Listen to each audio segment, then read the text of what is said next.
blockers and hitters. So yeah, that's great. All right. Well, are we ready to get started?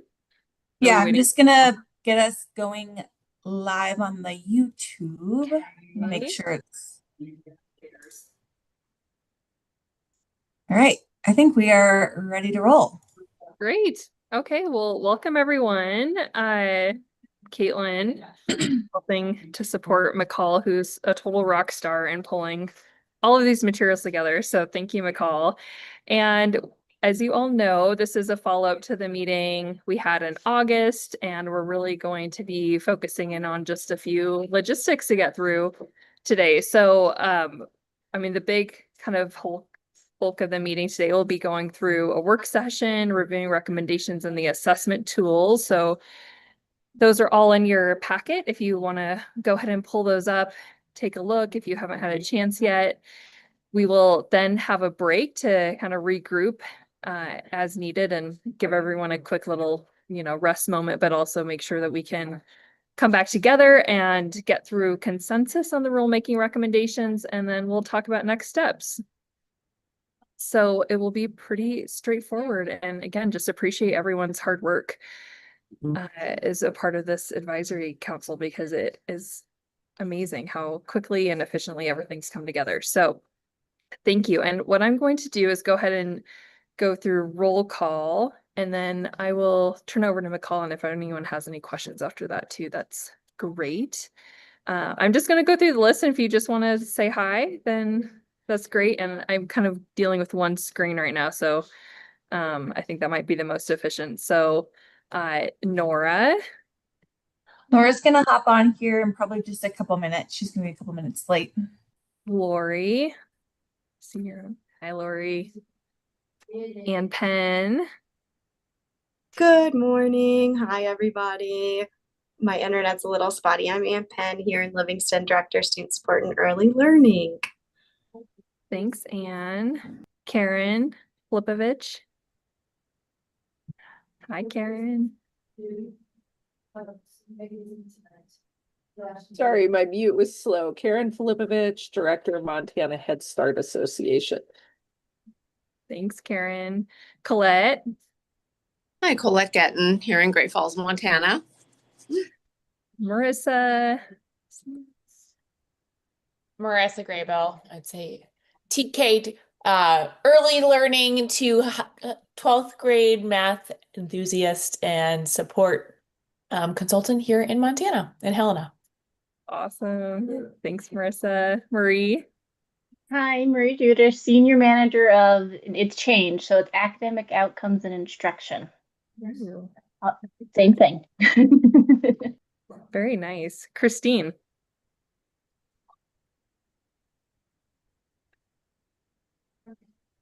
Lex, I think you might just be on mute. Sorry, I didn't hear that invitation to say hello. Good morning, Christine Lex, Associate Professor of Early Childhood Education at Montana State University. Good morning, everyone. Thanks, Christine. Lance, I see you're on. I'm here. Representative Nicola Kakos. Here. Good morning. Doug. Morning. Which you have two Dougs. Yeah, go ahead. Hi. Doug Reisick, Executive Director of the Montana Quality Education Coalition. Good morning. Good morning. Thanks, Doug. Melissa Romano, I think she was not able to make it today. Our other Doug Rosberg. Hey there. Good morning. Doug Rosberg, Title I Instructional Coach for Missoula County Public Schools. Thanks, Doug. Nicole. Good morning, Culbertson School Superintendent. Way over here on the eastern side. Great. And Allison. I don't see her going. Okay. Great. All right. Well, thanks, everyone. And then, of course, Sarah and McCall, if you want to say hi, too. Hi, everybody. I'll turn it over to you, McCall, unless there's any questions.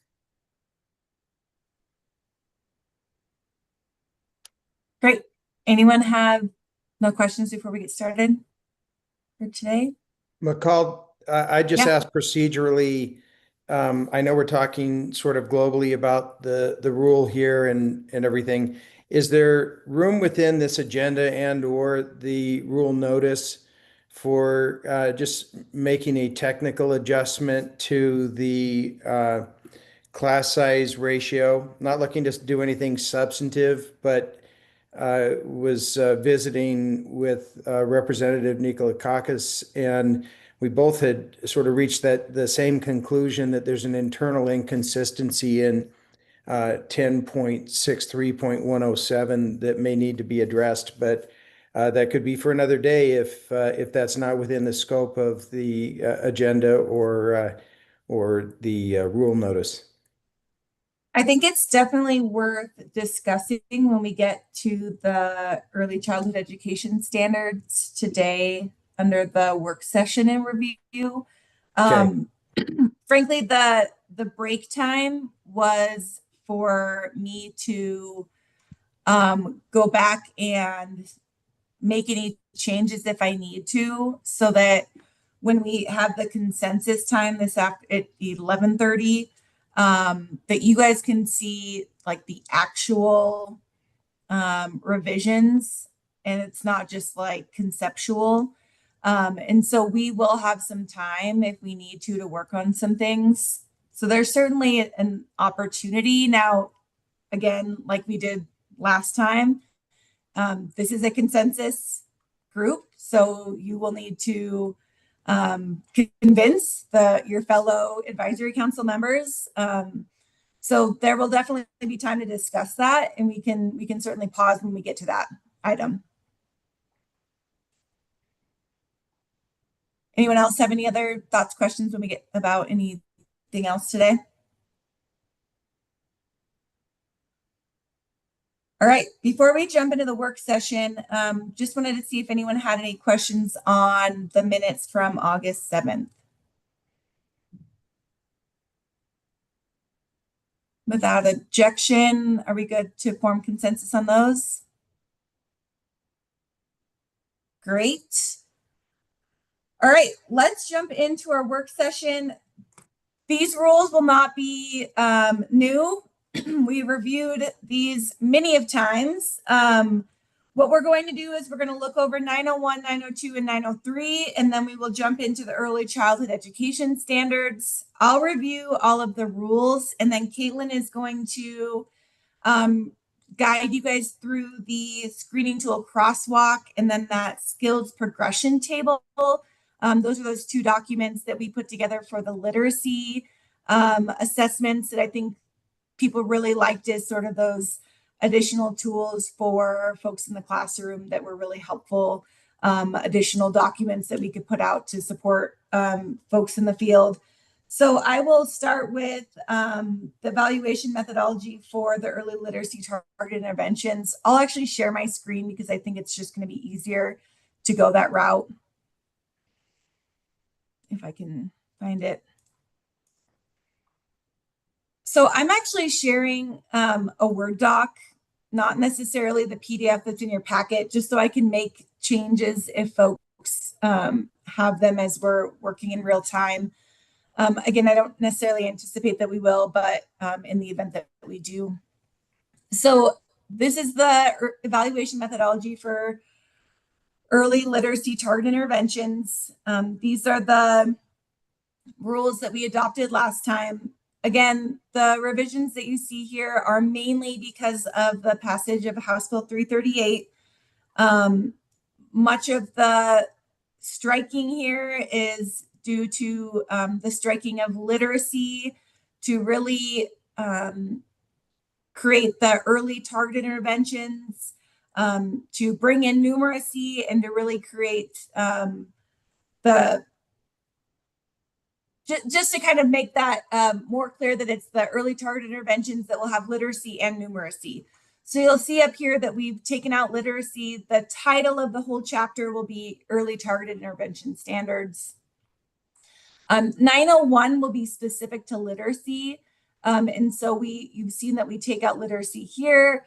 We removed the may be administered in April, May, or June. That was removed in the bill itself. But you'll see here that we make sure that you know that this is specific to the literacy skills.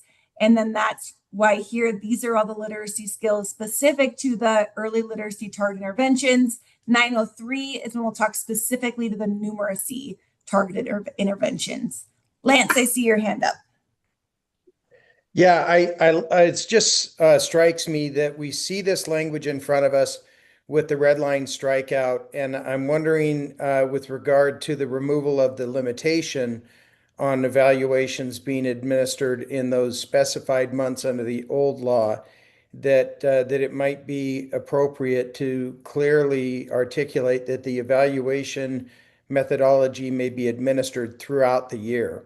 When this language is gone and no longer stricken, it will be gone, sort of omitted from institutional memory. And I would just hate to have there be ambiguity. The intention of removing those limitations in the law was very specific to ensure that an evaluation could take place each day, and that the determination as to whether a student is going to generate A and B is going to be dependent upon whether they're enrolled and included in the on one of the 2 count days. So it's just, I think that would be a technical change there, but I think we should overtly mention that that evaluation can take place throughout the year. And Lance, do you remember if that was stated any specific way in the statute? No, but Rob Watson and I actually worked with the sponsors of both bills to remove that date with the specific intent of ensuring that evaluations could take place on any day of the year, and that students could be enrolled as soon as they had been evaluated. Do you have suggestion on language that would be less ambiguous? May be administered throughout the year. Okay. Christine, I see your hand up, and then Lori. To Lance's point, and like throughout the year, or just the evaluation methodology must occur prior to enrollment, just something that just like that's a necessary place. So I think I agree, Lance, just something that's going to make more sense, but I think prior to enrollment, because throughout the year,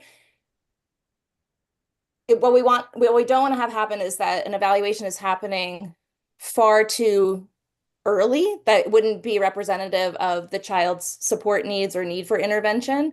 But if it's, and I know it's sufficiently ambiguous, so I offer that out as a suggestion. That's the prior to enrollment. Lance, are you okay with that language? Sorry, I keep turning that on and off, but yes, it matches what the language in the bill says. Lori? Yeah, I'm not sure if this is the right place for this as well, but I got to say it because I'm working with our superintendents across the region. I end up getting these questions a lot. Is this the place? Is it not? Is there guidance somewhere on required enrollment? For example, a student who lives in district who's in first grade and the parent shows up to enroll them in first grade in district, we have to take them. It doesn't matter if you have space, doesn't matter if you have room, you got to enroll that first grader. For this program, if the parent wants the student and gives permission for them to be evaluated and the student is eligible, is it a requirement the district, if they're offering it, serves it? Or is the district allowed to put a wait list? There is such an inconsistency in the state right now. We've got districts calling us wanting in ours because they're on wait lists in other districts. We've got some districts saying you can't do a wait list, you have to take them if you offer it. And so I think that that is a big gap in our guidance. And I don't know if this is where it's addressed, but we're talking about, hey, prior to enrollment, and you can test them all year. So if a parent shows up in February and we can test all year and they want to be enrolled and they're eligible, is the district required to enroll them if they offer that 4-year-old program? I think it's a huge gap in the guidance, and I think it needs to be addressed. So I don't know who has the answer. I don't know that I'm the best person to answer that. I think. Yeah. Are we required to serve them if we offer it and they're eligible, or can we turn kids away? And I've got my own opinions on it, but I'm not here to give those. I just need to know the answer. Can we turn kids away who are eligible if we're offering this program? we've been functioning as if they've been screened and they're eligible, we have to place them. So if we're full, we haven't screened anymore, is how we've been operating in MCPS. Yeah, but so you shut off screening. You say we're full, whereas you would never shut off enrollment for a first grader, right? And so you can see the inconsistent practices. And I'm not making judgment on those practices. I'm just saying we are not consistent in the state for the opportunities for kids. And so it's a big gap. I'm seeing it just in our region with 19 school districts in our county, but you just heard a difference. We're screening all the time, and we'll hire a new paraprofessional. We'll put you in another room. It's like first grade to us. If you're eligible, you're getting in. And so it's a huge gap that I'm hoping we can address. And then whatever it is, it needs to get out to schools so that schools aren't getting to make different choices unless our decision is you can make whatever choice you want, whether or not you serve them. Lori, can I parking lot Yep. that for a second? Because I do think I have been asked that question, and I don't have an answer for that. And I wonder if maybe that's why Marie has her hand up, though I think you had your hand up before. But I do think that maybe that's something that we can work on. I don't know if it's something that this group maybe has the authority to make recommendations for, that the board has the ability to maybe make recommendations on, but I think that could be something that we can work on and or find, you know, others to help us do guidance for. So McCall? Yeah, Lance, go ahead. Something that should be put in that parking lot at that time is just a reference to the fact that there is an explicit authority for the superintendent of public instruction to limit participation in the home-based program. And so, you know, typical drafting interpretations would be that when the legislature chooses to specifically impose the authority to limit, like it does there with the superintendent on the home-based program, but there's not a corresponding authority to limit in other circumstances, the traditional path would be that by virtue of that expressed ability to limit in one place and the omission in other places, that authority does not exist in the other places.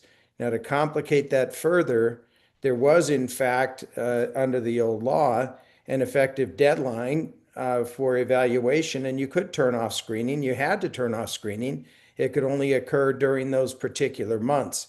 So when I hear Doug's reference to the screening process stopping, I think that that is within the authority of a district. I don't think that the district has to say, come one, come all, any moment of any time during the entire year, and we will screen each and every one of you. I think the district has the right to say evaluations will take place in these months. Special circumstances will occur in the following manner. And as long as those are, you know, substantially related to an important governmental objective, this is middle tier analysis, it's probably going to survive. So it definitely requires a deeper discussion and a determination as to whether the appropriate place to solidify this would be in the rules or in a subsequent enacted bill.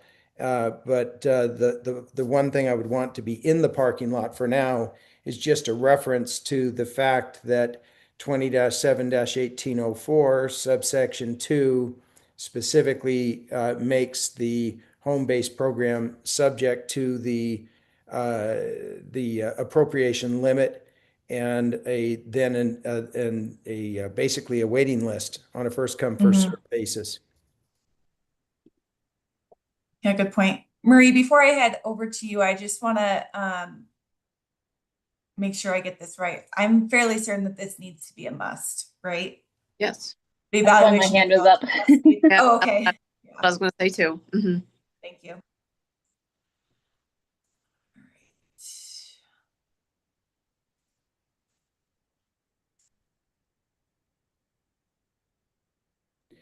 I'm not sure must is correct, you guys. You have to do the evaluation methodology before they enroll kids. Yeah, okay.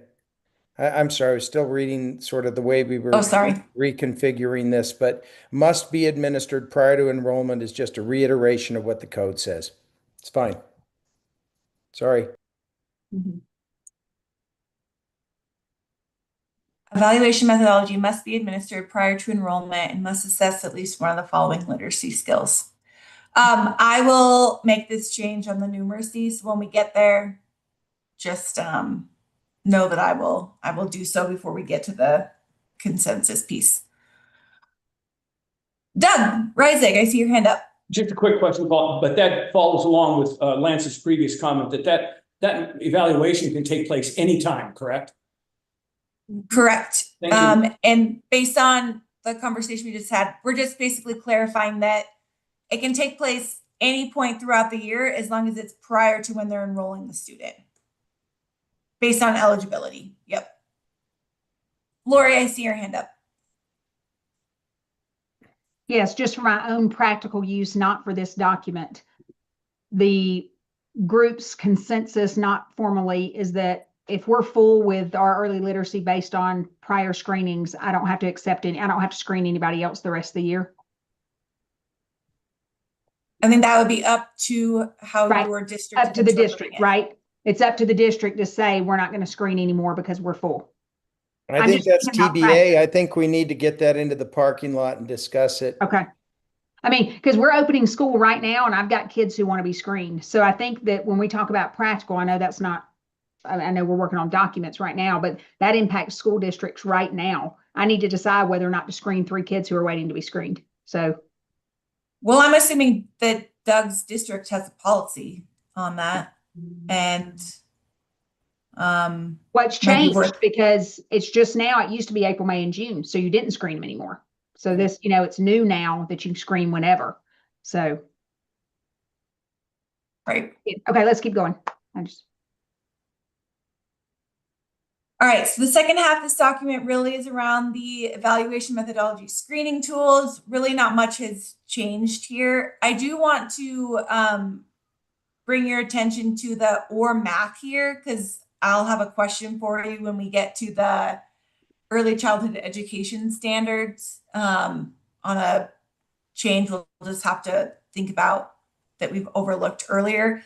Do keep in mind that the list of approved evaluation methodology screening tools, we will update that list once we have a better idea of what the evaluation methodology will look like. It's just that you can't really update the list once you know what those skills are, what the evaluation methodology is going to be, and we don't really know what that is going to be until we get further in the rulemaking process. So once we get further in the rulemaking process, we will update that list and get working on that with the board. But we'll use this exact same process that we did. I anticipate the list will frankly be the same list for literacy and numeracy. We'll just differentiate the two and use the same process. McCall, I'm sorry. Yeah. I gotta come back on this thing again. Yeah. Are we gonna deal with the parking lot issue today during our discussion? Lance, I think that we probably will get through some of this before noon. If we get through this before noon, I think that we should use the time to talk about the parking lot issue. If we don't, we may want to schedule another time to talk about it, but I think it all depends on what we can get through before noon. Then let me add to the parking lot that this bill calls children in the program pupils. Okay? And if they are pupils, then the law says that a school district must enroll and admit a pupil.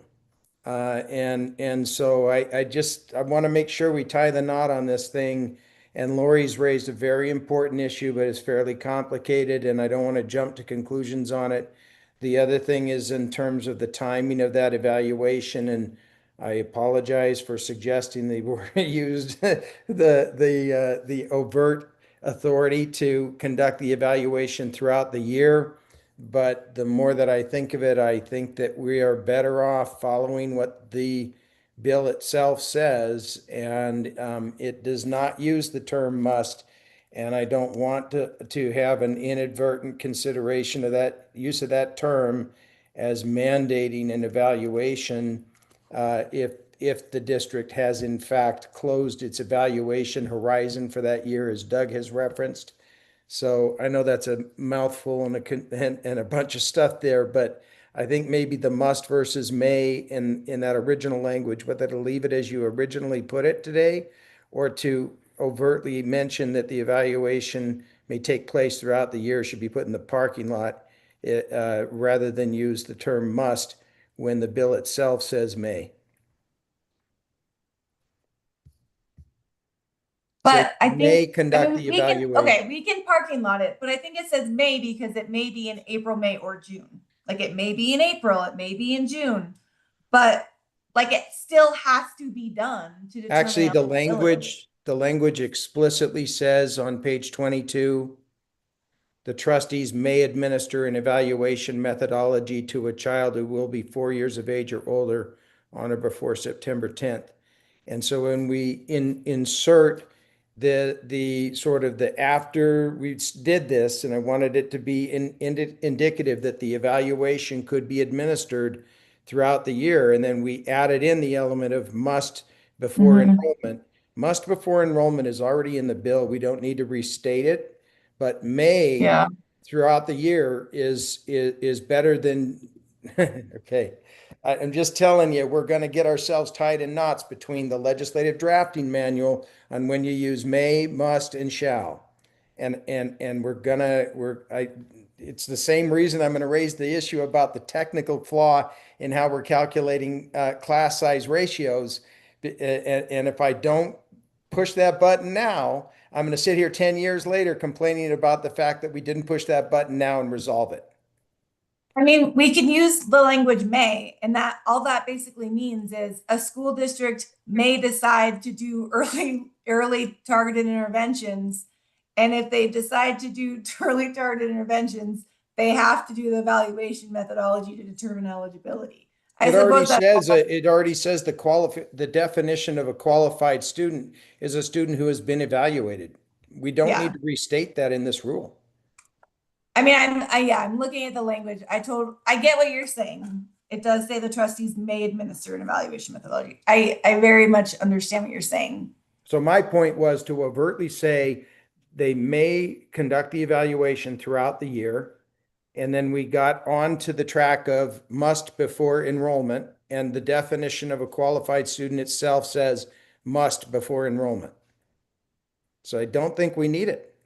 I think it should say may conduct the evaluation throughout the year, as I originally suggested.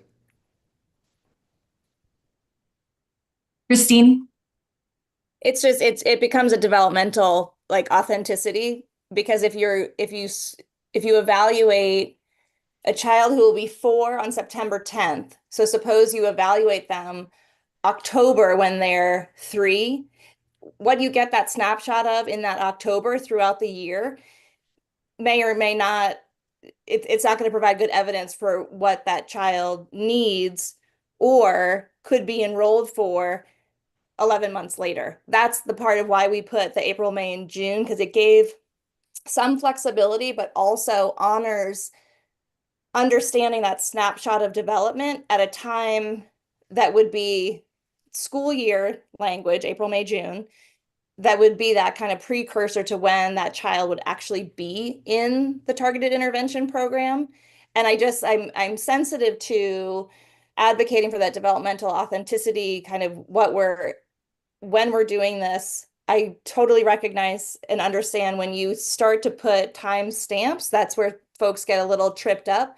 But if you say throughout the year, then you've got this real concern that evaluation is with a child who may be 3. And yes, we're approving some evaluation methodologies, but what that child's demonstrating to us at 3 in that fall, before they would even start enrollment, is not going to give an accurate picture. And it's just not a good use of ethics around assessment. But I could see, like, if it is, you have to qualify and be evaluated with parent consent to even be enrolled. That's what that first line says, shall adopt and ensure use of an evaluation methodology to identify, enroll, and admit.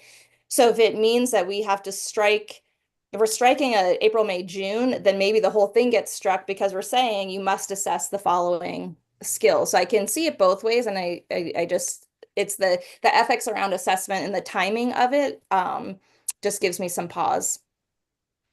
I'm fine with well, first of all, the language as you suggested, it doesn't require that to be at any time proximate to when they're enrolled. I could evaluate them. I must evaluate them before I enroll them. I could evaluate them when they're 2 and still enroll them when they're 4. So we didn't solve the issue with the language in question. And I would think that additionally, you would be engrafting additional requirements on top of the law, inconsistent with the law, if you started to say the evaluation goes stale after such and such an amount of time. That's not within the rulemaking authority specified in the bill, and it is currently subject to local control. So now we're really rolling off the rails because we don't have the right to redraft what the law says, and the law does not require any particular time frame. In fact, we eliminated, if there ever was an implied one, by the timing in April, May, or June, we completely eliminated that restriction. So, and to that point, Lance, I agree. So if the rule as written, ensuring use of an evaluation methodology to identify, enroll, and admit, then we shouldn't put any timestamp then. I guess that's, so that throughout the year, that to me just kind of raises some concern of just how that would be interpreted. If there is no timestamp there, then guidance would have to come from, guidance is going to have to come from somewhere anyway. So I would rather see that we have some assurance that there is an evaluation methodology. And if there can't be a time closest to, or most appropriate to enrollment of that school year, it's just that throughout the year, that just seems to open up too much. So I don't know. And I can see what you're saying too. And kind of like, counterpoint is that if you don't have anything, then yeah, if you're evaluating at 2, I mean, none of these tools would be appropriate for that. But I don't know. I'm looking at, we're 35 minutes in and we haven't gotten past number 1, but I just feel like these are really important and worthwhile conversations. And again, just for the record, just that kind of the reason why we're having these thoughtful conversations around evaluation methodology is to ensure that they're developmentally appropriate, that they're helping us to identify kids who need additional supports, and that they have an opportunity with parent consent in a district that's offering this to enroll. And that's what the law says. So I think it's, I don't know how to appease everyone here, but I just think from that. What would you say, Christine, when for an evaluation methodology to be valid, because I do think there's a scope of authority within the bill for a rule that would establish a valid methodology, how close to the time of enrollment do you believe that evaluation would have to take place? And I'm sorry for not raising my hand. I'm going to quit doing that and mute myself, but just asking that question. I think that's where I was in support of the April, May, and June, but I see the problems that's caused. Different evaluation tools and assessments, they will give some indication on kind of the span of time and kind of where they are. But I'd love to hear from someone else if you've got a brilliant idea there. All right, I'm gonna, Christine, I appreciate that. And I'm not advocating that we remove the prior to enrollment language. I did go back to the May language because I do agree that is what the language in the law says. And so I did revert back to that language, but I did leave the prior to enrollment language. Okay, I'm gonna go to Representative Nicola Caucus. And then Nicole, I saw your hand up, and then Lori, I saw your hand up. Unfortunately, my bill got vetoed, but in my bill, I had this with the, if I remember correctly, I think I had it no sooner than 6 months prior to enrollment. And so that way you were not evaluating a 3-year-old in October, expecting them to be there. It was right. I don't even know. It wasn't 6 months. I think it was 4 months. Now I can't even remember. But basically the end of the school year. And so I don't know if we are allowed that scope, like Lance was saying, we might be, but the language that I had in mind was kind of dealt with that. Like you can do it this soon, but no sooner than this, but you can then do it all throughout the year whenever they arrive, if that is helpful. Nicole? I just want to reassure you, Christine and Melissa, that we're in the field and we're not trying to throw ethics into the wind or like to just qualify a bunch of kids. So, I mean, I think I would like just a little bit of credit for the administrators across the state who we're not trying to like throw caution to the wind and assess 9, 11, 12 months early just to qualify kids. So just to reassure you, that's not what we're trying to do out here. Lori? You're on mute. Sorry, my confusion is still with the evaluation methodology may be administered prior to enrollment because you have to administer in order to enroll them. You can't enroll them if they're not eligible. So that is just really confusing to me. I don't know if I'm reading that outside of understanding the context of this group, and I see some people shaking their heads with me. I may think I don't have to evaluate them. They don't have to be eligible in order to enroll. I see Doug shaking his head yes too. That just could be very confusing to practitioners in the field, not living in these legal documents every day. Lance? I would suggest you say the evaluation methodology, strike everything until you get to must assess at least one of the following literacy skills. And then let the law speak for itself. That would be much easier. But then you leave out the whole conversation we had initially about prior to enrollment. Yeah. The law struck the limitation on the months during which the evaluations could take place. And so, you know, this, you don't have to reiterate what the code already says, and we're getting gummed up with may versus must. And we can let the law say what it says and just jump right to the requirements for the methodology. I'd strike may be administered prior to enrollment and in April, May, June, and must, or actually I wouldn't take out must. So we would be going back to literally where we started. The evaluation You'd be striking may be administered. No, but that's where we started. Okay, that's fine. Strike may be administered. Don't put in the new language. This is just my pitch, okay? We're just getting tied up in a ball here, and it's an important ball. As Christine said, I don't care if we spend the whole day if it takes it to resolve this, and we don't get anywhere else, because this is one of those global issues that you push the domino over, it's going to fall. And so we need to resolve this. And I don't want to resolve it in a way that undoes what the law just did. Colette? I just wanted to reiterate sort of what Nicole was saying, that like administratively, it never crossed my mind that I would try to screen a 3-year-old to get into the 4-year-old program. We did that, but we did that in April, May, or June in anticipation of them enrolling in the following year. So it was when that developmentally was within that window. So Christine, I didn't ever once like interpret what you were saying to be that we were trying to do that, but I just wanted to comment that administratively, our practice was that we had a program for 3-year-olds, and that typically is our special education programming. And so I was so excited to see when April, May, June was removed, because we have military classroom, and those children, that's a revolving door all the time. And to know that we had permission to enroll some of those children if they moved in January or whatever the month might have been, as opposed to saying, sorry, we can't do that. We did that back in April, May, or June. So in the trenches, I interpreted that to be like it opened that door for us once the school year started to allow them to enroll. Okay. So we've talked a lot about this section. Are folks wanting to revert back to where we were at? Should we just remove the enrollment section altogether? And I'm just gonna go back here. Start here. The evaluation methodology may be administered. Oh, one more.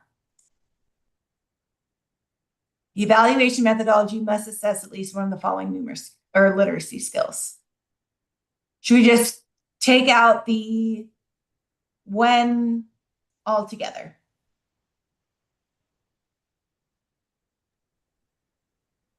I believe we should.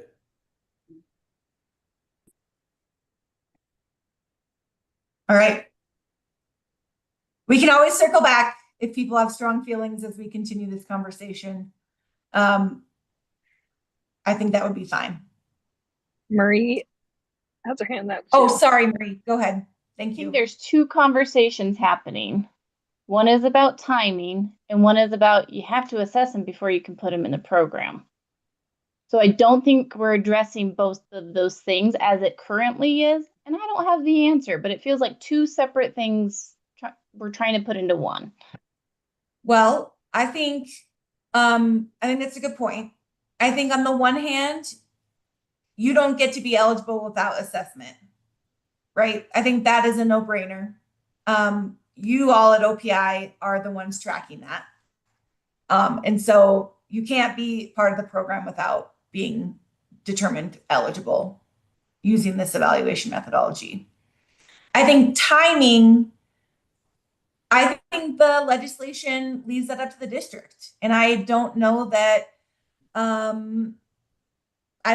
there's room for us to make that any more stringent. I think it was tighter in the bill, and clearly the legislature wanted to make that more open. And I don't know that it would be right for us to tighten up that window again, given that they just made that more broad. And so I think that leaving it the way it is probably makes more sense. Lance, I see your hand up, and then Ann Penn.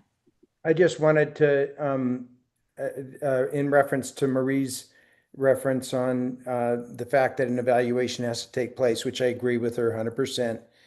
And I think that you write back into section 5 of the bill and the definitions, an eligible child, which is the only child that generates money. It means a child who is determined through the evaluation methodology selected by the Board of Public Ed to be below trajectory. So we're okay that, again, the law says what it says, and what it doesn't say is all this stuff starting after the following literacy skills. And that's where we're appropriately focused, is filling in where the law doesn't already fill the void.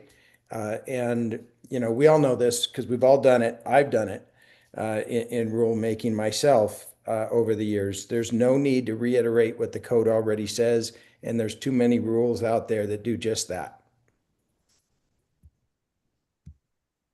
Ann Penn, I see your hand up.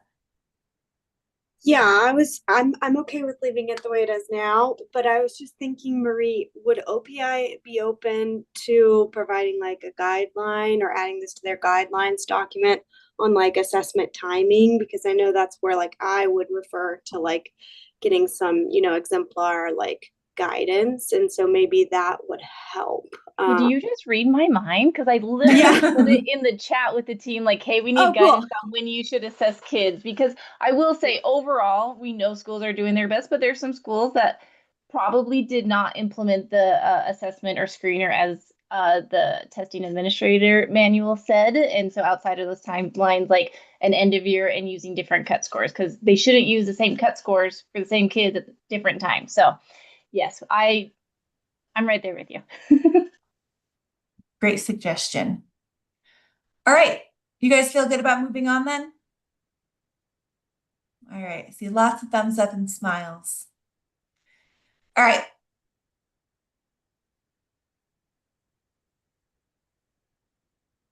Okay. Jumpstart program. Again, just removing literacy. I added an S just to be consistent with the other sections. Again, removing literacy here, adding and mathematics, adding or math to be consistent with the other sections. Any other questions or thoughts in 902? Christine. I think it's a simple question. Okay, in 902 number 1, where it says Montana Early Childhood Education Standards, does that mean Montana Early Learning Standards that aren't in rule, or does it mean the early learning developmental domains and content standards that are in rule? No, these are the ones in rule. Those are the only ones the Board of Public Ed has ownership over. Okay, great. I just want to make sure it's because I want to make sure that there's consistency. So that was more of my question. So I just want to, the heading in language, Montana Early Childhood Education Standards, just that that those headings and sections are Chapter all set for 63. now. Yep, great, perfect, thanks. Yep. And then that would be the same for the Montana content standards for English language arts and literacy in chapter 53, and same with mathematics in 53. And McCall, those are the exact standards referenced in the bill. Correct.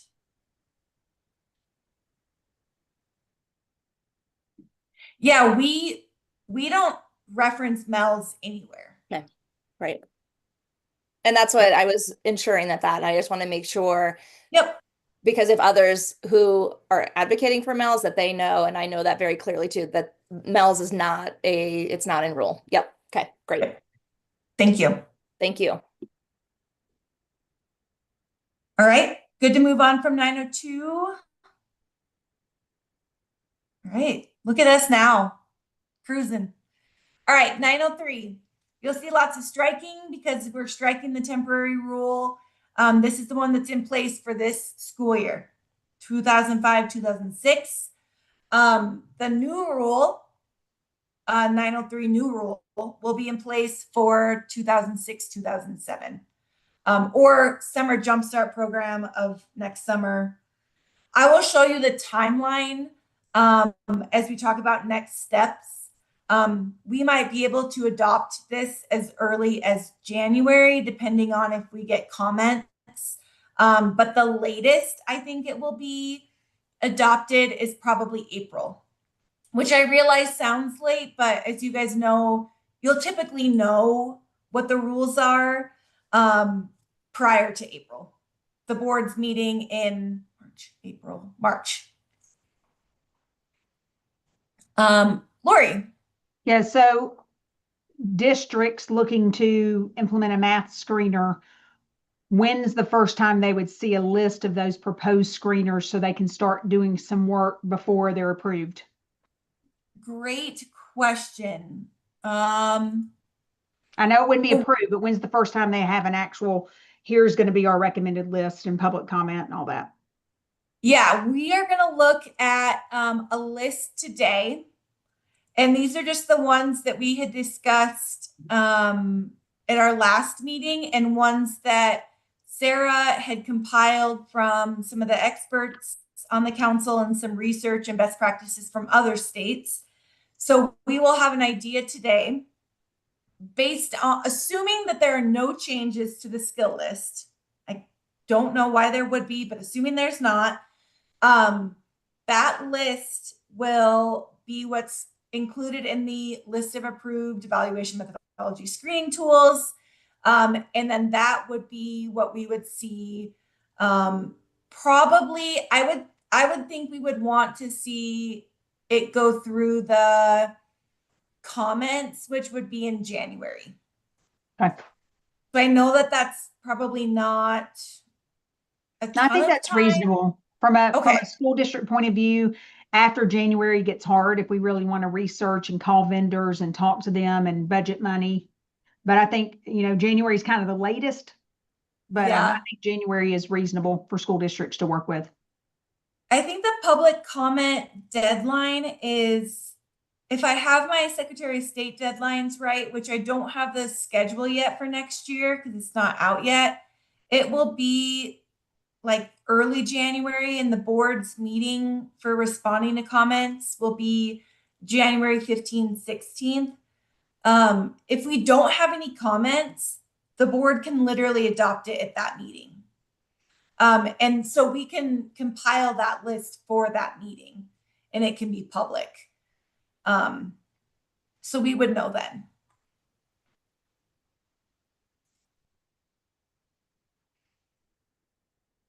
All right. So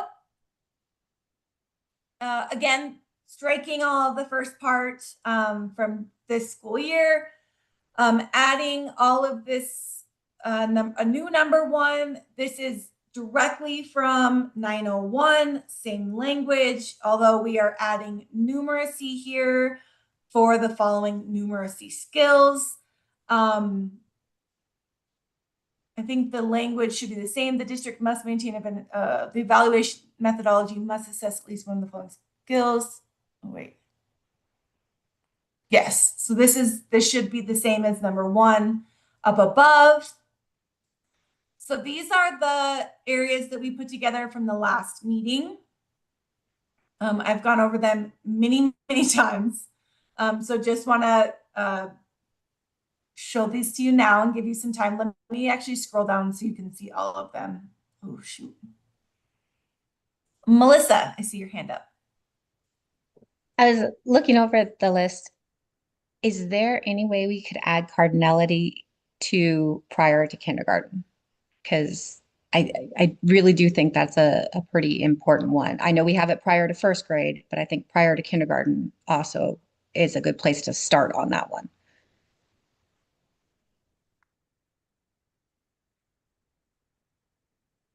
I will leave that up to the group. I will say one of the things that, and I'm no expert, so I'm happy to be told if I'm wrong. When you look at the assessments, a lot of them for 4-year-olds and like the early learning screeners, you'll see them, they screen for the same things. And so we could add cardinality up above. It just will, it'll sort of, you'll see when we get to the screening part, but it'll look different because they're obviously we have the same ones for both 4-year-olds and prior to kindergarten. And we did that both for literacy as well. Now, obviously, if there's a good rationale to add it, I have no problem adding it, but. I think that's kind of like the geometry. We know it's important, but the screening tools may not be there for that concept prior to kindergarten. I'd have to pull them all up one by one and look for that. And also, yeah. We can dig in and look at the screeners though. Just looking at the screener that we purchased for Centerville, it's PENS, which is on the list before. Cardinality is in the 4-year-old one. I'm just looking at it now. The question is, show the child page 2 with cars and 3 dogs and how many dogs there are. So oral counting versus cardinality are, 2 different things. And so that's just kind of where I think having it in prior to kindergarten, I would like it in prior to 4-year-olds as well, but I can understand how that one might be a little bit of a stretch.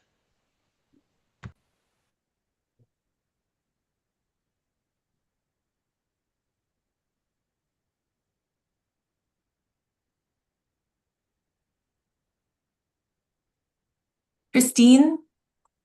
I think that if it exists on a screener that's been approved, including in the list feels appropriate because it's just screening at least one of those things too. And it might, just so that rule doesn't have to be revisited and amended and things get added to it. It doesn't mean that all of those skills would have to be assessed, but if it's something that is a skill that does appear in one of these developmental kind of these timings, I'd be in support of including cardinality there.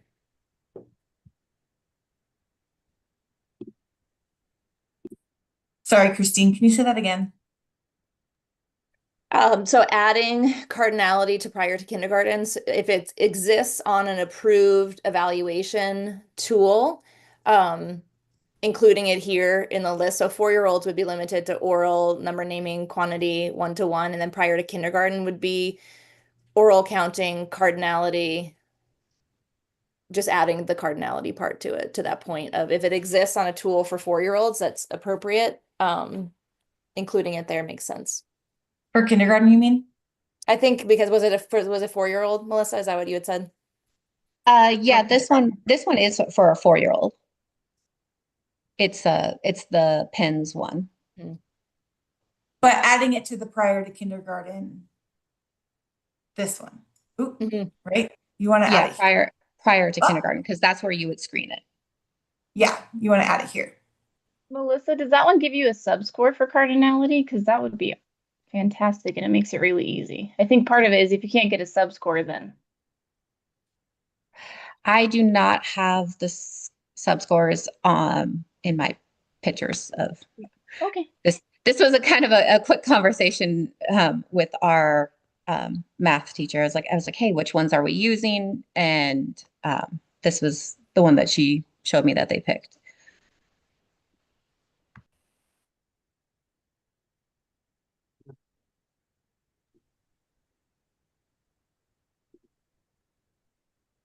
Lance?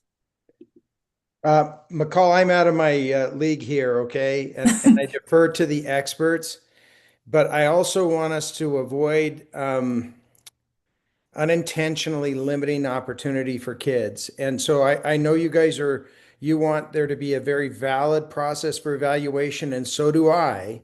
But I sometimes feel as though we might be being so specific or limiting in pursuit of a validation of the evaluation methodology that we're not recognizing completely that when we put down the hammer, for example, and say cardinality is not going to be allowed for consideration of whether a 4-year-old's on trajectory for being effective by the end of 3rd grade, what we're doing is we're saying there might be some child who needs to be more astute in that area than they are. And if we don't allow that to be brought into the consideration, then that child can't be qualified. So we run the risk of having a kid fall behind because of the lack of sufficient grounds to qualify them. I mean, I'd say err on the side of caution. And for me, caution means make sure that the significant number of kids that are not on grade level by the end of grade 3 have a meaningful chance to get there. So I'd be in favor of adding that for 4-year-old, knowing nothing about the science here, but I'm just telling you, if it's one of the topics you're looking at and you say, we're not going to consider that a kid that doesn't know that the final count is the final count is deficient in any way because they're only 4, it's not like saying, do they know algebra? It is a rudimentary skill that's part and parcel of what's going to get them to the point where they're not going to be showing up as novice or otherwise deficient on the state assessment or any other indications of performance. The goal here is to expand access to targeted interventions for kids so that they can improve their learning. Totally. And Marie, I'll jump over to you. I think sometimes, Lance, it's trying to find the screener that screens for those things in the right grade level. And that's what, when we get to the screening tool crosswalk, you'll see that. And we can show you a good example of that. One that we found that didn't do that. And it might make some good sense. But Sarah, can you look into the cardinality one? I know that maybe you'll have some of that older data to be able to pull from. I just want to confirm that all 4 of the screeners that are listed in prior to kindergarten test for cardinality. Yes. Great. Can you try to update that screening tool crosswalk while we're working on this? Thank you. Okay, Marie, go ahead. Yeah, so I just want to say I believe in cardinality, and I've done it with my 2-year-old, right? It's not about that. If you don't get a sub-score, then there's no point in, you can't calculate it. So if we do have tools that have cardinality with a sub-score, that's great. That's perfect. But if you have something in there that you literally can't find a score for to determine the cut scores for eligibility, then there's no purpose in having it in there. That's what my argument was. I want it in there. It should be in the standards and all those pieces, but it's more if you can even use the data. Now, again, outside my wheelhouse here, I don't know that we should be using a qualitative measure that says if you're 6 points, you're in, and if you're 5 points, you're out. I think that, or quantitative measure, I think you need to have some flexibility of the professional judgment of the people who are conducting these evaluations to determine, holistically whether or not the child is qualified. And if this rule is headed toward discerning that on the basis of 5 or 6, 6 means you're in, 5 means you're out, count me out. I don't think that's sufficiently deferential to the experts that are going to be making these evaluations and these judgment calls. Nobody's looking to over, you're not going to make a profit off of a 4-year-old in the classroom-based program with a 10-to-1 ratio. So, there's adequate deterrent for any reason as to why you would qualify somebody for enrollment when they're not qualified, because all you're going to be doing is taking a bath. And that's what everybody's doing right now at 1 1/4 A and B for both a classroom-based full-time program with half the class size ratio that you've got for kindergarten, and also having to jump in with summer school to get that extra quarter. And just, again, wanting to avoid putting ourselves in a position where we're unintentionally putting out rules and regulations that are going to keep opportunity away from kids that need it. Well, it's Representative Nicola Kakos. I agree with Lance, and particularly with the fact that, we are limited in our screeners for mathematics, and we are allowing basically the school to create their own screener, as we did for literacy as well.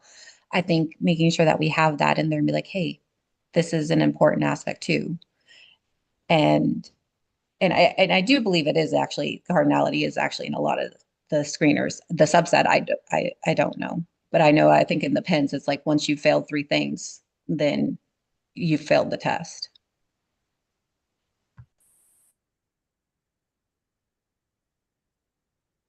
All right, I think we're square.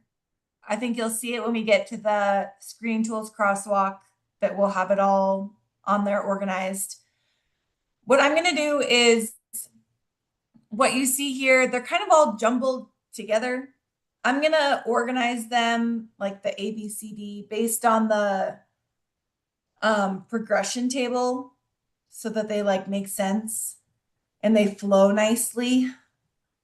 I just have them here based on how they were kind of listed from the table that we used last time. So if they're not in the same order, I can try to do that when we do the break, so that we'll see them in a nicer format. But does anyone else have any questions on any of the other sections? I'll kind of pause here and see where we're at.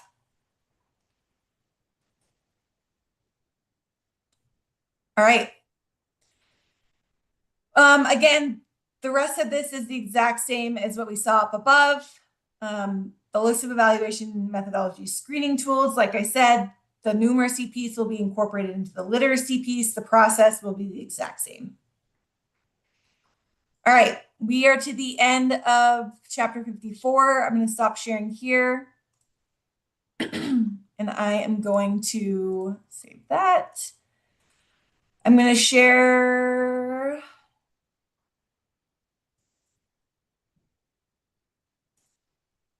chapter 63,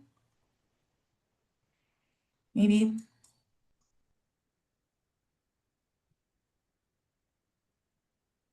All right. I'm going to bust through a lot of this. I will pause when we get to the class size. All right. A lot of these are just removing literacy. I will stop until we get to something that's not that. Literacy, literacy, literacy. This needed to be subjects. So we talk about literacy and numeracy. This was the one that I said that I needed to come back to. We have this as and math here. In all the other documents, when we talk about the evaluation methodology, it says reading or math proficiency at the end of 3rd grade. I'm assuming we should change this to or and not and. Okay. I just wanted, for some reason, I caught that today, and I just wanted to make sure you were all okay that I changed this. I didn't want to change it without talking to you about it, because it's been in the documents the entire time.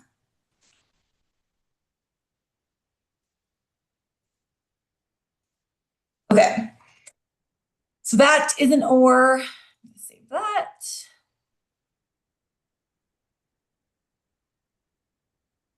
literacy, removing literacy, same.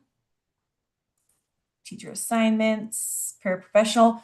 These sections last time were not included, but we updated these authorization and implementation statutes here for a lot of them. So we're just gonna, you literally won't see these, but you'll see these. So disregard the rest of it. Okay, we're gonna stop here for a sec and discuss class size. Lance, you're up. It's fairly simple. If you look at 10, okay, you got the rule there. So the math just doesn't total up, and it's somewhat internally inconsistent here, unless we want to specify that the overload or the additional pressure relief valves are above 18 or between 10 and 18. Because you identify no more than 18 total students in a classroom with 2 adults. But if you crosswalk up from the 1 teacher for 10 students up to the 18, that contradicts the overload of 5 students per classroom later on in the same subsection.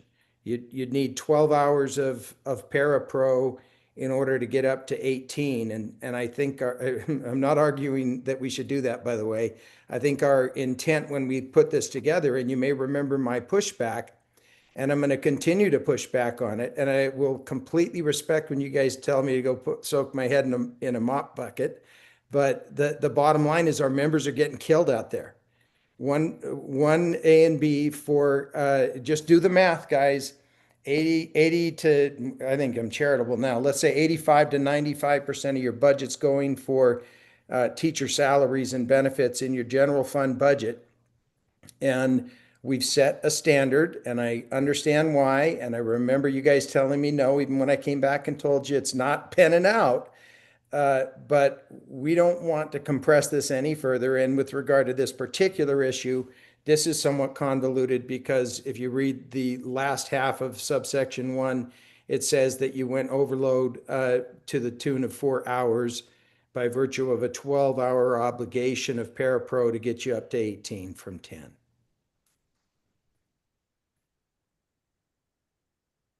So if it were me, I would say either pen it out so that it's a lesser number of hours per day per student between the corridor of 10 and 18 students, or just say it is prorated at 1.5 hours for each student overload, but up to the first 18, as long as you have 2 people, you're not subject to that calculation unless you're sitting there at 12 kids, for example, or 13. But it just, the math doesn't work.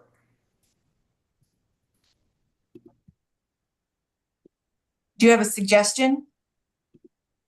Well, not one you guys are going to like. I would love to see at least some degree of relaxation on some of that, because I'm hearing every single day from districts that it's making it so that it's not about whether or not they're going to be able to load the class. It's about whether they're going to offer it in the first place. And I think that's a problem. Is there any consideration among the technical experts in the room as to whether that 10 is already just pushing the limit and it can't go any higher, or any other creative ways to gain us additional flexibility that will allow us to offer these programs? And if not, I just give you a pedestrian change to 10.6.3.107. I'd subsection 1 into 2 subsections, and the first one would say you have to have a licensed and endorsed teacher for 10 students, and you can go up to 18 as long as you have a 1 FTE parapro, and then let people figure out how to get from 10 to 18 on a prorated basis, and then say above 18 you can go above again with the 1.5 hours per day per student overload. You might get you to the point where you have 24 with 2 parapros and a teacher or something. I don't know the exact numbers I want to use there, but I want to be deferential to the technical experts here and respect your expertise that I lack. But I also want you to hear that the budget pressures are real and they are significantly limiting some districts from offering these programs when they would like to. All right, I'm gonna go Lori, Doug, and Christine. Can I make one suggestion though? If we do work on this, can we make this a 2? That's, Because I think that separating those would make a lot of sense. Like the first part is the expectation, and the second part is an addition to. And I think that that's kind of where we're getting lost a little bit too in this section. And Lance, I know you and I have had conversations about this. So I'm just going to do that as we talk, but I'll go Lori, Doug, and then Christine. And you're on mute if you are talking. I'm trying to behave and. If we're going to make a pitch for subsection 2, which I did too, McCall, my intent was to, in subsection 2, clarify that that is beyond the limits of the requirement in sub 1.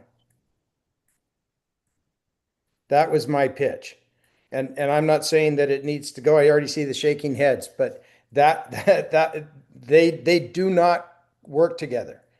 That first sentence and the second sentence that you've now got subsectioned in a subsection 2 are inconsistent.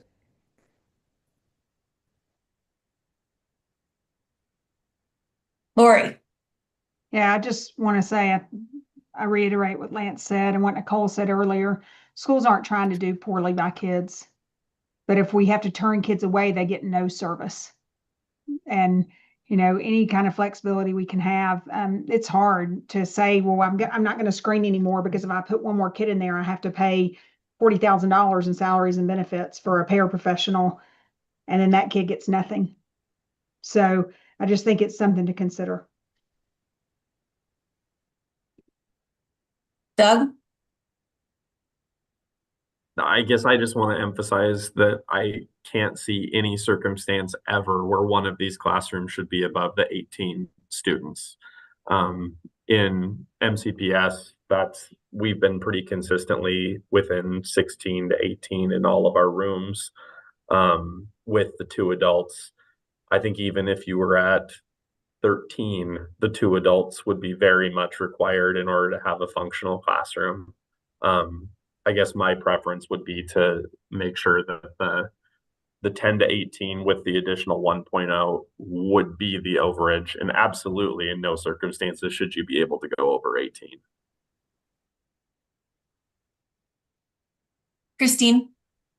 100% what Doug just shared. And I appreciate Lori about that sentiment. And I know that it's real and we all are wanting the same thing about doing best by our children and families. And what's best by our children and families is not exceeding the 18. There may be in districts more than 18 children who qualify.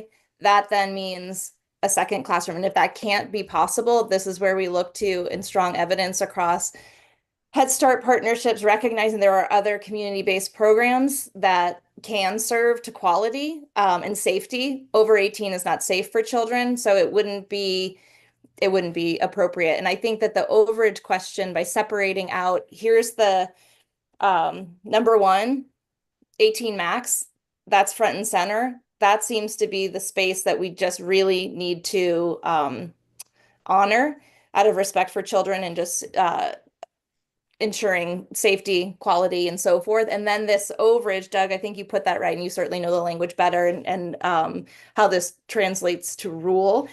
Overage is the 10 to 18 space. Overage isn't over 18 because in number 1, 18 is the max. Like there is no overage from that. So that's where I would say if we need language to clarify what overage means, it's the space between 10 and 18, not over 18.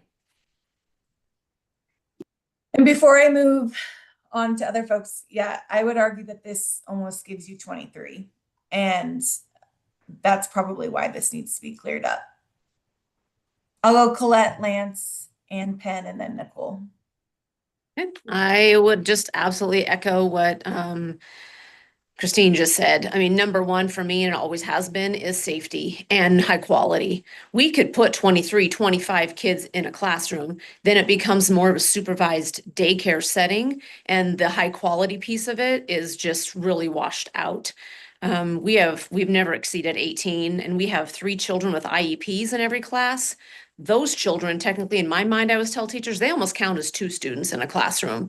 So I already feel like they're doing more than the 18. But if you add one child to that mix that is not potty trained, who needs support in a bathroom, if you add one child with autism, one child who's nonverbal, one child who maybe has a 504 due to some medical issues, that's a game changer. And you have got to have the second adult in there, and going over 18 is just, it can't even be considered for safety and high quality. And that's what we're shooting for.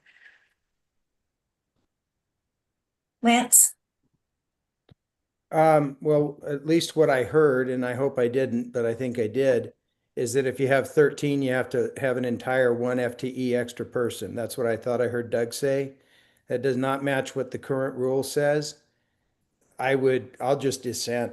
I'm never going to agree to that. There's no way. It's not what the rule says now. It's not what it should ever say. I think that the rule, as it's written now, although it's a convoluted mess, does allow overage above 18, and that's what the 1.5 business is. The 1.5 business cannot be extrapolated down and support why you have to have a full-time parapro to get to 18, because it doesn't work mathematically. And that's because that's not what we intended when we drafted that rule that way. And Penn? Yeah, just not to take more time on this, but just seconding your third and fourth thing, Colette, Christine, and Doug, just going back to the intent of the legislation, if it truly is to improve proficiency in reading and math, and look at closing the achievement gap with some of our most vulnerable learners, such as this, if you want to map out the time that it takes to be intentional and provide direct instruction with 18 children at 13, 14, 15, 16, 17, 18 children, it does take 2 adults. I'm happy to share any research associated with that. So the argument now is that if we have 11, then you have to have 2 FTE? Because that's never been part of the conversation. Well, it says must be 1 appropriately licensed and endorsed teacher with an early childhood paraprofessional for any additional students over 10. So I would say it's 1 teacher with 1 para after 10. That's what it says. If you do the math on it. 11. If you do the math on it at 0.10, 0.20, 0.25, so on, it is not 1.0 FTE parapro under the existing language of that rule. It is not all or nothing the minute you hit 11 kids. That's what the 1.5 hours per day per student overload is all about. And it just doesn't work because it basically says you'd need 1.5 people to get to 18 at 1.5 for each additional overload above 10. So if we're going in the other direction and making this even more compressed, you're going to have people lose their minds on this. Nicole? We're in Northeast Montana, so we do not have the luxury of Head Start centers and other resources that can serve kids that we have to turn away when we clutch down on this number so hard. So my community wants this, my trustees want this, I want this desperately, but it's very problematic for us to pay a full-time teacher plus a full-time para just for this, and we don't have any place else to send them. So I'm totally advocating with Lance. Lori? You're on mute again. I think we can all, we can be on different sides and advocate for different things and still all be good people and professionals. I don't think us thinking differently makes one of us bad or good here. I'm in the Lance camp on this one. 11 students should not mean I have to pay an additional paraprofessional. And while I agree 110% that for best practice, 18 should be a cap, best practice should also be 30 as a cap at 5th grade. We shouldn't have 31, but there's the 1.5. And I do not think safety is a fair use, because if you're putting more staff in there, then you can keep students safe. I do think it hurts practice, and I agree with you on that. But now I'm talking about turning away kids who get nothing if we lock this down. And even in a population center like Kalispell, where we have Head Start, they're full too. You can't, we're turning kids away and parents can't get them places and they're not going to get served at all. So I'm not advocating for throwing this out. I'm not saying let there be 25 kids in there. That is not what I'm saying. I'm saying the 1.5 hours per day per student overload should still be allowable if we're over 10 or over 18. And you still can't go overload of 5. And if you have 5, you're going to have somebody in there all day. So you're going to have 3 adults for 23 kids. And you can break up and have grouping. So you still have the opportunity for better practice and definitely for safety if I've got 3 adults in there. So again, I'm not disrespecting other people's research or background. You probably know more than that than I do, and you're probably right. I'm talking about practicality and what the law says for 1.5 over. Lori, oh, sorry. Okay. I didn't mean to call on you. Doug Rosberg, did you want to go? I saw your hand up. Well, I guess I just wanted to say, so like in MCPS, all of last year, we functioned exactly how I described, that the minute that they hit 11, we moved to having a full-time pair in those classrooms. And I look forward to seeing how our KEA data this fall positively is impacted as a result. But I think my biggest concern with the 1.5 for each one over would be that at least here, those positions are unhireable. Like, I don't even know how we would be able to find the 1.5 hour per day person for having, 11, 12, or 13. I think that's a really difficult position to find. So they would just end up being the one adult. Nicole? For us, Doug, that looks like just shuffling people. Pairs we already have that we give to that classroom for an 1.5 hours and then can shuffle back and use other places for our title programs. Lance? You're unmuted.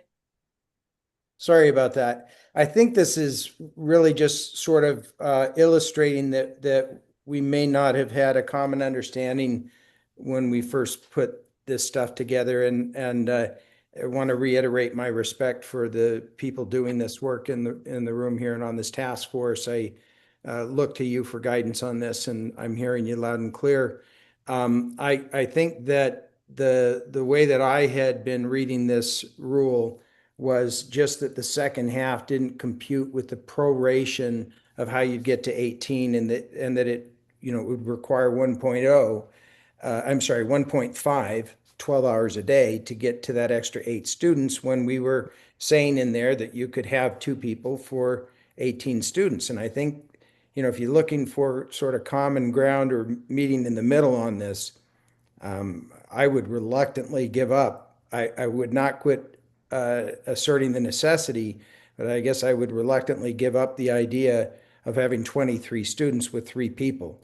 And although I think that's, at least from a class management standpoint, it mirrors what you typically see in early childhood education or daycares, where 3 adults maintaining order in an environment is different than are we all educated and providing them early childhood education.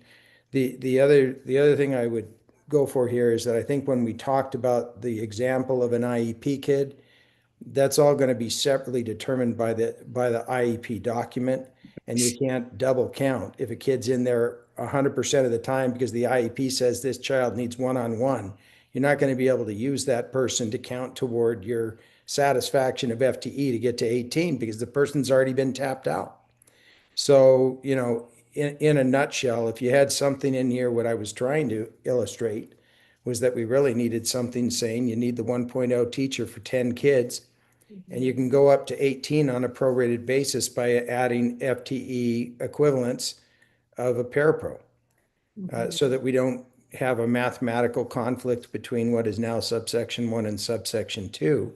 And you just make it simple. Prorated means 1/8. If you have 11 kids, you have 1/8 parapro assigned. If you have 12, then it's a quarter, so on and so forth. Doug Reisig, I saw your hand up. Did you want to go? Are you talking to me, McCall? I am. Yeah, this is gonna be one of those issues where the consensus process is we're not gonna agree on this unanimously. I mean, I agree with Lance and Nicole and Lori on it. There's others that are gonna be on the other side. I just think we've gotta have some sort of understanding between section 1 and section 2, so we don't have that confusion, but that's all I want to put on that. Nora, I had seen your hand up earlier too. Did you want to say anything? I think one thing that's kind of, I mean, I know we know this, but there's been a lot of things brought up today that I guess I didn't even think about. And I think that every community in the state staffs these programs differently, depending on funds, depending on the structure of their budget, what they have available. I know because we've had our early education program for a number of years, we've always staffed it with 2 adults no matter what. It's just in the budget. We budgeted for it over the years. That's us. That's not everybody else. So it doesn't matter if we're at 10, 11, 18, they're always going to have 2 adults. Kind of because of quality, to be quite honest, but that's our community. That's not a community that just started a program that doesn't have the funds available to pay someone $40,000. So I understand the restrictions and honestly, the creativity that's required to be able to staff it to adults. I don't want to take away from the quality. And so I guess I'm trying to figure out, like, is there a mathematical way where everybody can like sleep at night knowing that 10 is the minimum with 1 adult? And then like Lance said, you just kind of do the equivalent. Like, I mean, I feel like that's the only way to make sure that there's more than 1 adult in the room. And so before we jump to maybe trying to find a meeting in the middle, Colette, I know you had your hand up, so I want to make sure we get to you. Yeah, great segue. That's exactly what I was going to say. I feel like Lance was describing that, like, wait, I think we're interpreting this a little bit differently.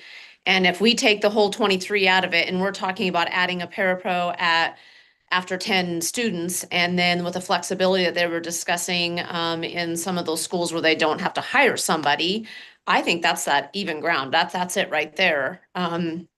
That's all I was going to say, was that I think that will be that balance that we're seeking and gives districts permission to do it the way they've been doing that's working for them. And if you have the resources, do it. If you don't, then okay, here's kind of a plan B.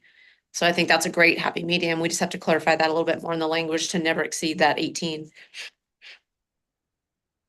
All right. So I'm definitely hearing, oh yeah, go ahead. Can I make a pitch for, just as a placeholder for a moment, okay? Sure. You would leave. Are you asking me to type? Yeah, leave in, there must be 1 appropriate licensed and endorsed teacher for 10 students, period. Okay? For classrooms exceeding 10 students, a paraprofessional is required on a prorated basis for up to 8 additional students.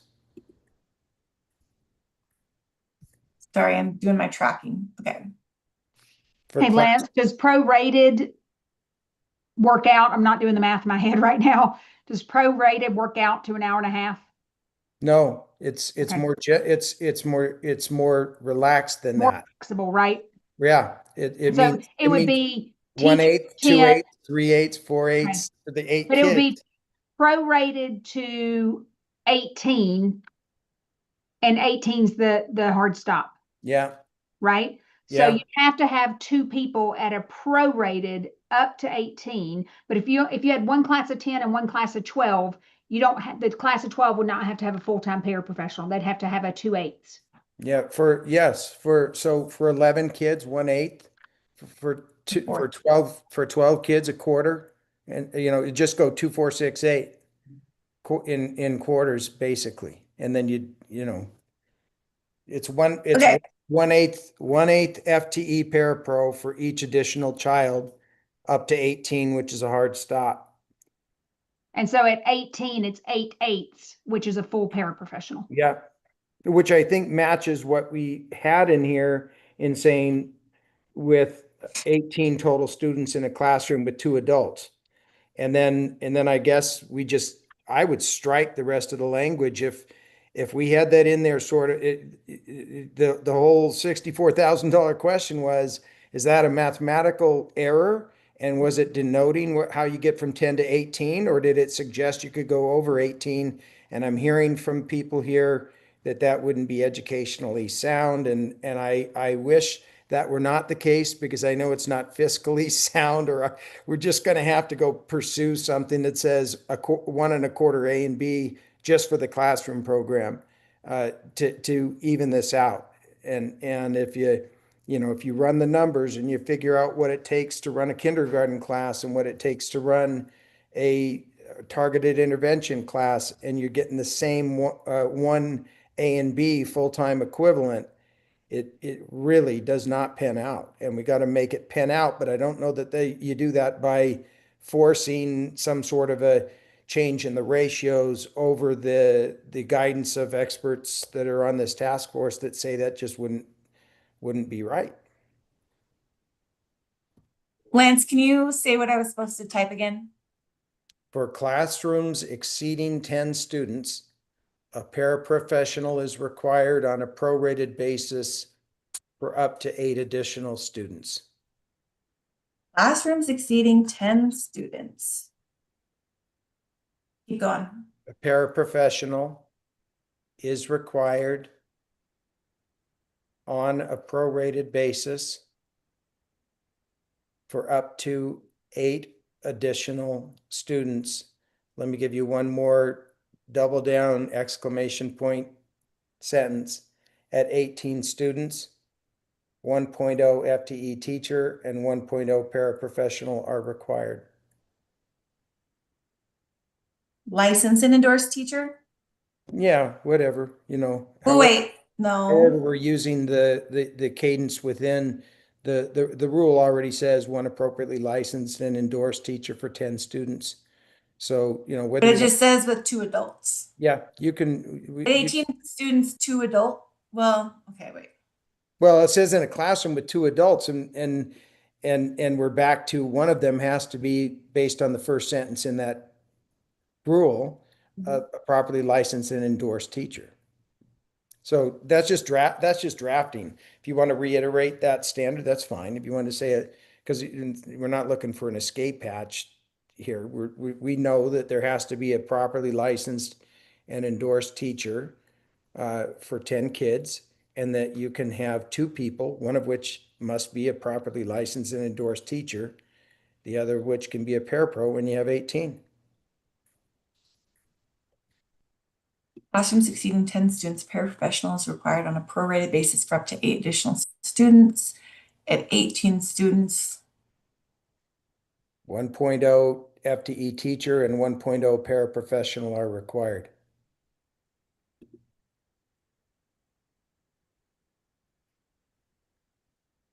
Colette, go ahead.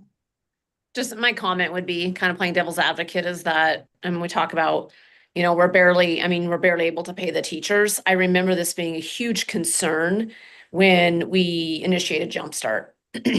And all the administrators were like, are we really going to be able to afford to pay for this? And our executive directors just said, we're not in this to make money. We are not doing Jumpstart to make money. We're doing it because it's what's best for kids. We'll reevaluate after the summer and kind of see where we land with this. But at this point, like, it is our responsibility to provide this programming, and certainly not going to come out ahead. So I guess our district's justification always has been like, if we can get these grants for early ed and just keep it going and keep it afloat, it's certainly not growing the general fund budget. We know that, and someday we hope it does. But right now, we're just funding it like just enough to pay the staff and get by. I would respectfully dissent on that. There's not enough to pay. Nobody's talking about making money. Schools are currently funded on a per pupil basis in Montana, 38th in the nation. We're $358 million behind what North Dakota pays for their kids on a per pupil basis. This is about staying above the death line. This is about having enough money not to go broke. It's not about how much profit's going to be made.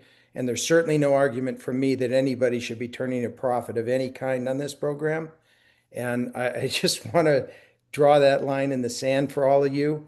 If you want to look for somebody with school finance expert, you've got it. And I'm telling you, this is untenable and unsustainable. And I'm trying not to just basically say, I vote no and walk away. But there is no intention in what I'm suggesting that has anything to do with making money on this program in any manner. All right, let's go Christine, Marie, and then Lori. I appreciate the conversation here too. And again, we just continue to reiterate this, having hard conversations is an important part of this process. I would argue for what's front and center here for class size, and we can all agree on this, max at 18, right? So there must be one appropriately licensed and endorsed teacher for 10 students. And I like the old part with an early childhood paraprofessional for any additional students over 10 for up to no more than 18 total students, period. That's the front and center. And then this part with classrooms exceeding 10 students, a paraprofessional is required on a prorated basis. I really appreciated the breakdown of that, of like 1/8, 2/8, that is consistent with the law. That makes sense to me. Prorated basis for up to 8 additional students. And again, if you follow, it's max of 18. So there's none of this language about exceeding maximum class size, overload, 5 students over. I agree that where the original is, it's confusing. Bottom line here, it is expensive to do this. Early childhood education is not a cheap endeavor. It's an incredibly important endeavor. That's why we got to this place. We recognize that our learners need more support in this stage of their development. We are training teachers to be able to meet those needs. That's also expensive. We are trying to create classrooms and communities where hiring and teacher shortage is not just a reality, it is a crisis. This is part of that. But being part of that means that we're trying to ensure quality. We're trying to do best by children. We're trying to recognize the professional expertise. We're trying to keep people. So if we're adding this paraprofessional prorated, I hope we can fill those positions. I hope that those paras continue to come back. I hope that the lead teachers, those licensed teachers, continue to come back because the work that they're doing is excellent across our communities. And so front and center class size, one appropriately licensed and endorsed teacher for 10 students with an early childhood paraprofessional for any additional students over 10 for up to no more than 18 total students. It doesn't change the original part, but then number 2 is where we can get into that prorated piece of it because we're going to need to do that, right? Ideally, and if all districts had the money, would we have 2 people starting at 11? But that's not a reality, and I get that. But we need to ensure some sense of quality and retention of folks that we're asking to go into these classrooms. Okay, soapbox done. Marie, go ahead. Thank you. So I believe we need to better define prorated because as schools are entering their accreditation and their student to teacher ratio, that is a big problem in terms of the accreditation process and what that means. So if we define it as 1/8, if we define it as at 1.5 hours, we need to define that or that date of reconciliation is going to be impossible. Just say prorated, it is 8 divided, it is 1/8 for each additional student because you have 8 additional students equivalent to 1 FTE. So just say 1/8 for each additional student above 10. I also think, I think you're going to have some districts, and I don't know what OPI has done with this, Marie, maybe you can advise, but I think there are districts who are above 18 right now and relying upon the convoluted language that's in this existing rule to say that they have the right to do so.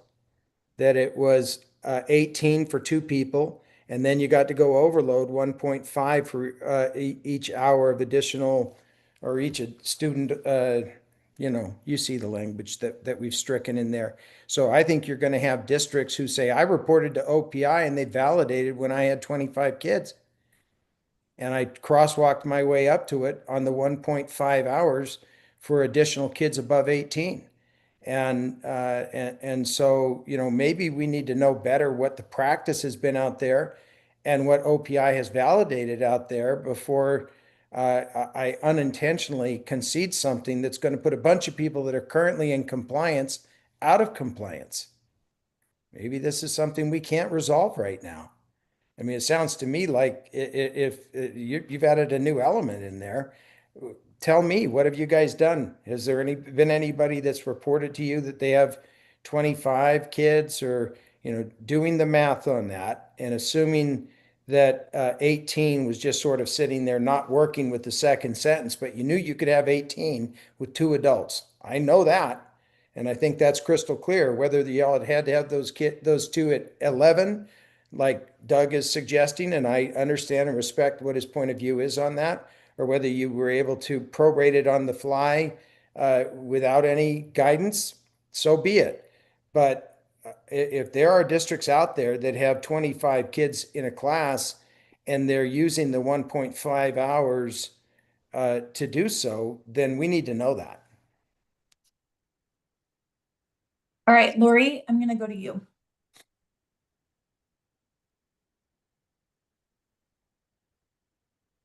You got a problem with that mute button today? I am failing. I hope if we need more time, we'll schedule another session because I have to be off at 12 and I want to continue Most certainly to have input here. And I appreciate that we're able to have these debates and discussions with each other. Two things that are on my brain here. One is that, like someone said, I don't remember who, maybe Nicole, we're not worried about, or we're always worried about hiring people. Let me be clear. I'm 2 teachers short, 1 paraprofessional short. So we're always worried about hiring. But I'm not trying to hire somebody for a 1-8 or a 3-8. I'm pulling schedules. No paraprofessional, very few paraprofessionals, I won't say no, stay in one place all day. They're pulling from different places and covering based on where they need. So the idea that we should be making a decision based on can a district hire a 3-8, I think that's too micromanaging from our point of view. That's up to the district to take care of how they do that.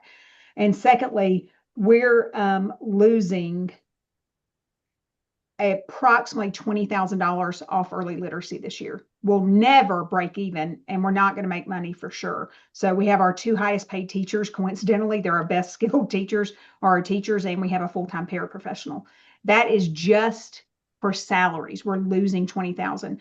We will lose another, because both of those take, well, I don't want to get into individual salary stuff, but when you talk about insurance benefits, unemployment, work comp, all those benefits, it will cost us, we'll lose $50,000 to operate that program every single year. That's not including what we're losing because we had 2 full-time certified teachers for our summer jumpstart because we knew it wasn't best practice to have one, what we're going to lose on paying them. So we are losing significant funding because we do know it's best practice and we want to do it.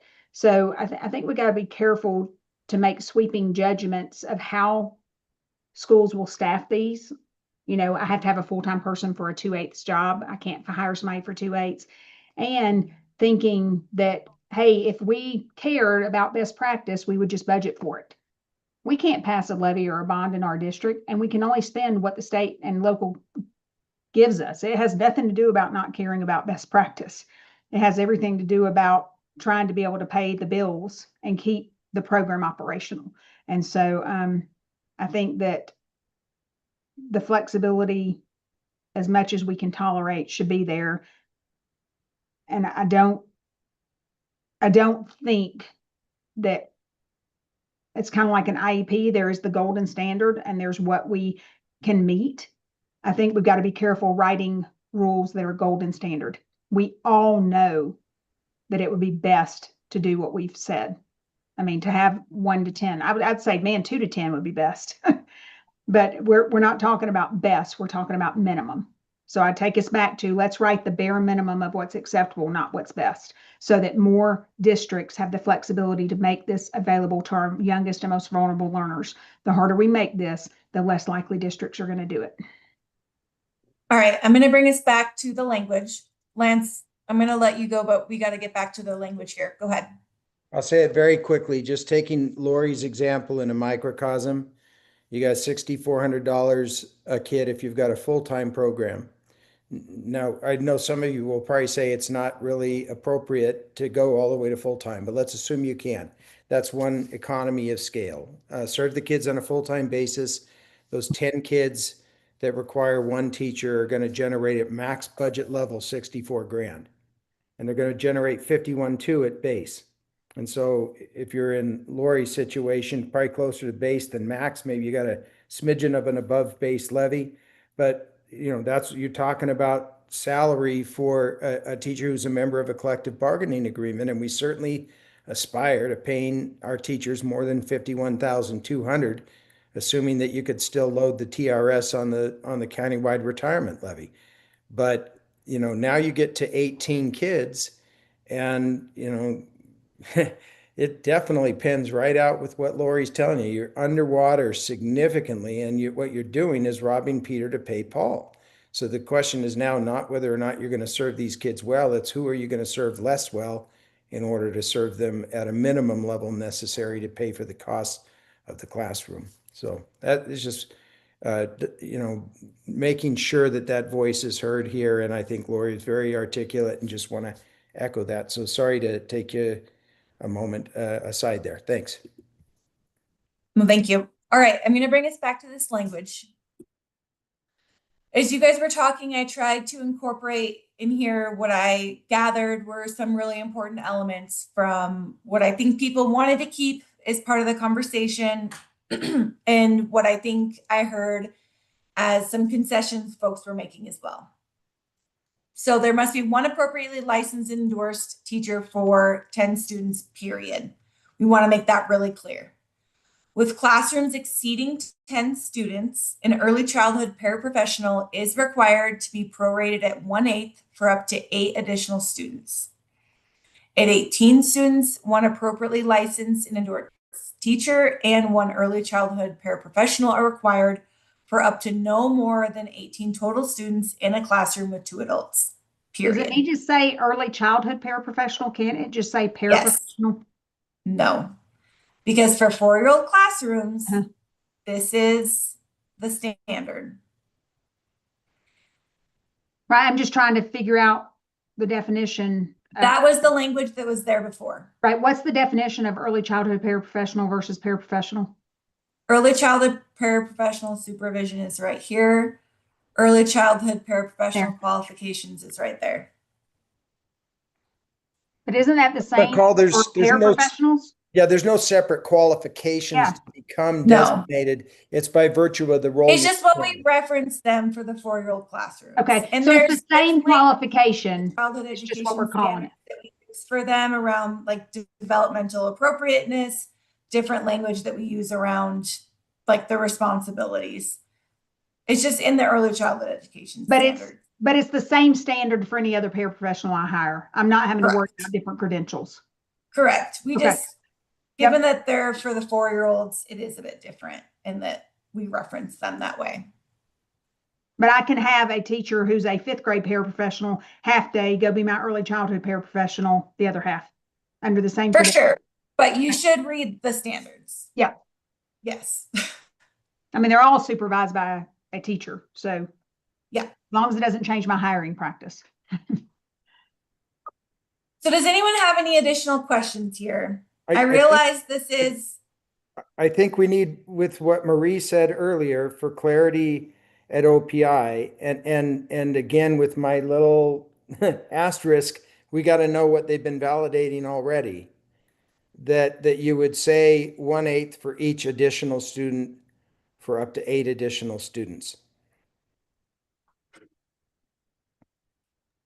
I don't know what they've been validating, but I can look into that.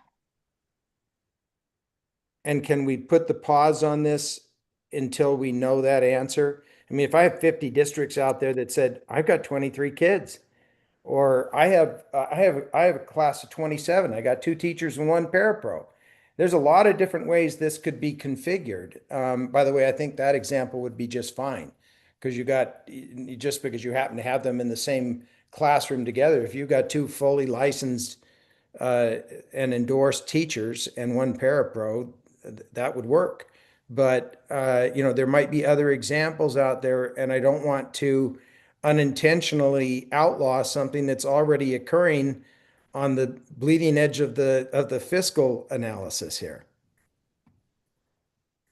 Yes, we can certainly wait on this. My goal was to get these to the Board of Public Ed for their September meeting. We can wait. It's just going to prolong this a little bit. We can also wait and do these as part of public comment.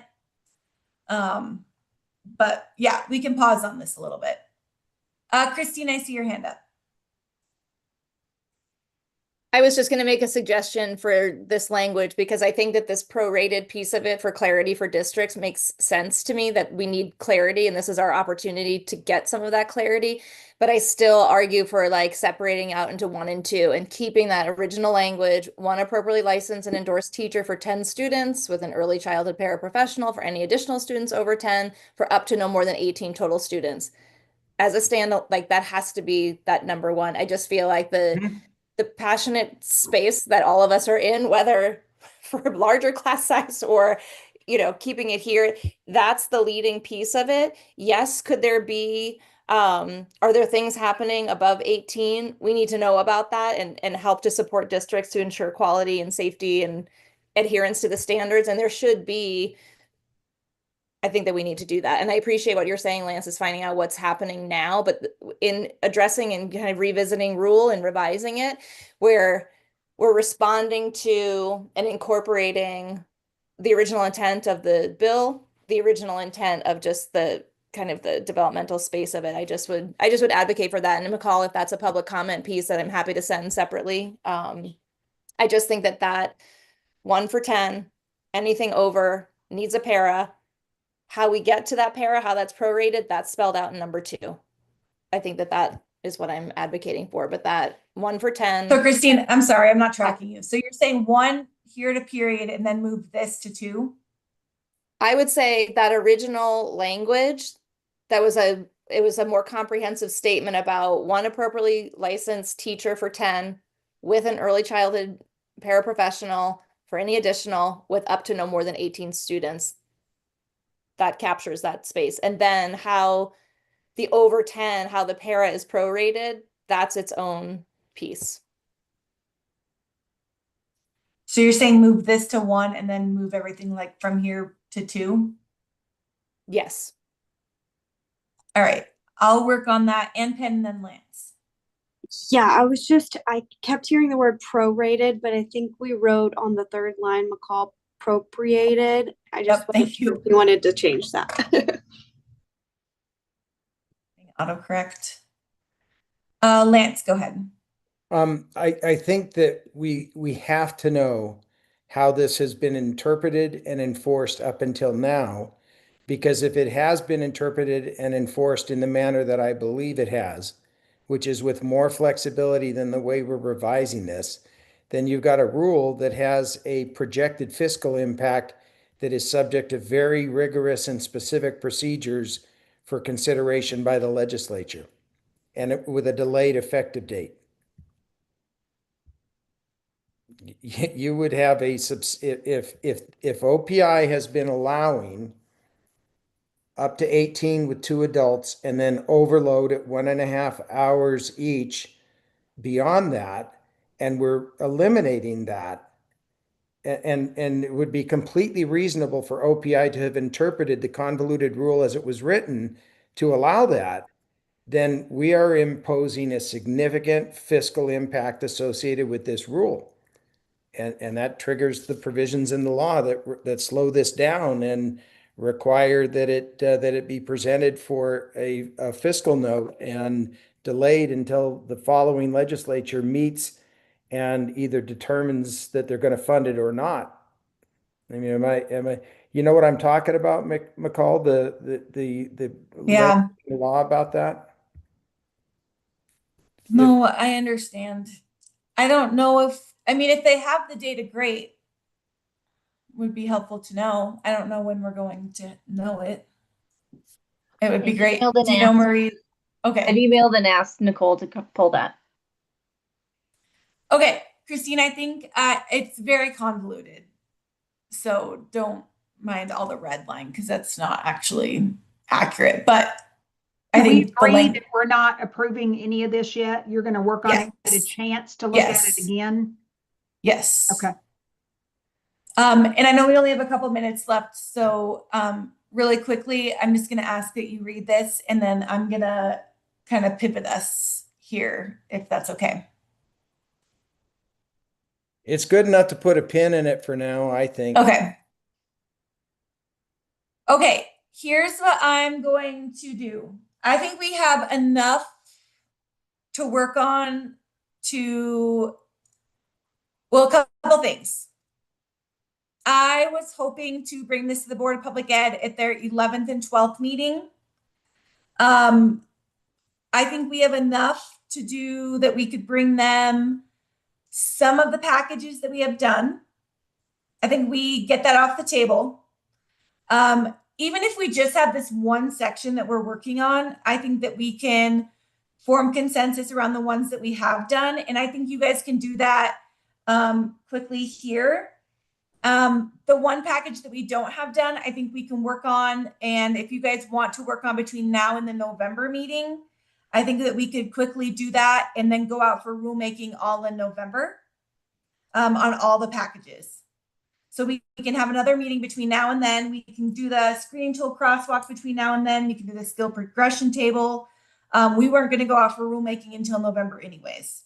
So we can bring some of the items to the board in September at our meeting, the 11th and 12th. We can do the other items we're not prepared for yet in November. And we can do all the rulemaking stuff in November as well. Does that sound good to you guys? I'll pull up the timeline really quickly just so you can see it. I know some of you have to boogie here right at noon. All right, so September 12th is when I have the recommendations going to the board. Again, we might as well get the ones that were ready to roll out the door. We're working on a report right now. We can put the items that were ready to go in the report for the board. We can update that report for the board for the November meeting. November 19th through the 20th, although those dates might be the 21st. The November board meeting, we can update that for the other items that we're not quite ready for. We'll send you a follow-up email to finalize another meeting. And then the rest of this, like I said, kind of depends on what comments we get, when we might be able to finalize that rulemaking package. It'll be January or March meeting. All right, so I think as follow-up items, there were a few things we didn't get to today, but I think before we leave, we have 1 minute. What I'm gonna ask you guys to do here is the 900s that we went through for the 10, 50, 901, 902, and 903. Are folks comfortable if we do consensus on those? We can bring those to the Board of Public Ed in September. Those are the evaluation methodology changes, the Jumpstart program, and then we work on the early childhood education standards and bring those to the board in November. Folks feel good about that? Yes. Yep. All right, well, let's do consensus on that. Any objections on moving forward with the early targeted intervention standards to the Board of Public Ed in September? No, fine. Fine. All right, without objection, we'll work on moving those. We're going to put together a report, like I said. My goal is to get that out to you guys hopefully later today and ask for a quick turnaround on that, probably early next week, so that you guys I can get that in the board's packet next Wednesday. So we'll get that off to you shortly. And then we'll work on the rest between now and then, and we'll shoot off a doodle poll and we can have another Zoom here. Any other questions from folks? Caitlin, anything? Sorry, I felt like I did a lot of talking today. Sorry we didn't get to your sections. But anyone have any questions before we adjourn for the day?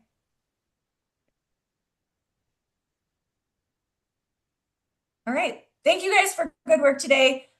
Maybe we can add those parking lot items to the next meeting as well. I think that would be worth spending some time on and figuring out how we propose some guidance for those. All right. Thanks, everybody. Really appreciate your time. Thanks.